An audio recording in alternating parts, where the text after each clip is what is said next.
Magandang hapon mga Batanggenyo! Ikinararangal ko ang mga taong galing sa tahanan ng mga bayani ng Pilipinas! At siyempre, kasama ko rin ang mga bagong bayani ng Pilipinas. Bagong bayani ba? Si Congressman Lian Leviste! Yun! Isa pang pinanggalingan ng bayani ng Pilipinas. Tahanan ng magigiting. Ang Cavite! Tahanan ng mahihirap! Yeah! Bagong bayani ba? Si Congressman Kiko Barsaga! At ito rin, bagong bayani ng Kongreso. Sila lang ang lumalaban at kinakasuhan. Congressman Lian, Congressman Kiko, at si Congressman Paulo. Bagong bayani ito. Sagutin niyo ako. Bagong bayani ba? Si Congressman Paulo Marcoleta!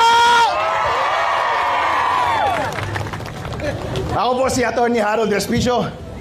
Vice Mayor po ako ng Reyna Mercedes Isabela. Isa po akong Ilocano. At madalas ko pong nakakasama si Lian, si Kiko, at si Congressman Paulo Marcoleta.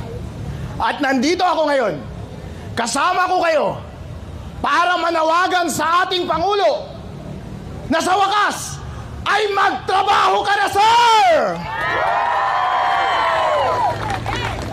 Gusto nyo na bang magtrabaho si BBM?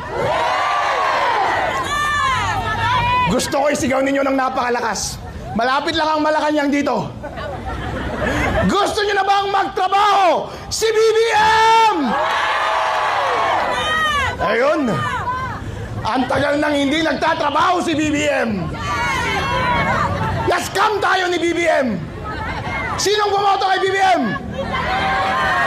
Ako bumoto ako kay BBM! Ilocano ako eh. Doon sa North and Luzon. Solid North yan. Mahal namin si BBM. Pero ang pagkakamali kasi nila, akala nila, porket mahal namin si BBM, ay hindi na namin papansinin kapag hindi siya nagtatrabaho. Ano ang ginawa niya? Sa nakaraang 4 na taon, wala, kundi magnakaw!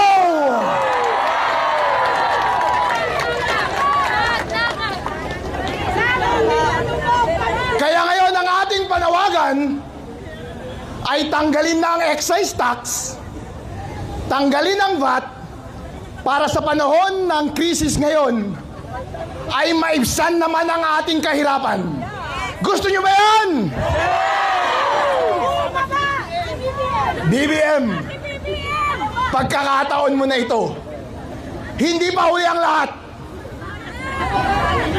Yung pangako mo sa amin na ibabalik mo ang karangalan ng mga Pilipino, pwede mo na ang gawin ngayon. Itigil nyo na ang pagnanakaw at simulan mo nang magtrabaho. Kung ayaw magtrabaho, bumaba! Bumaba! Bumaba!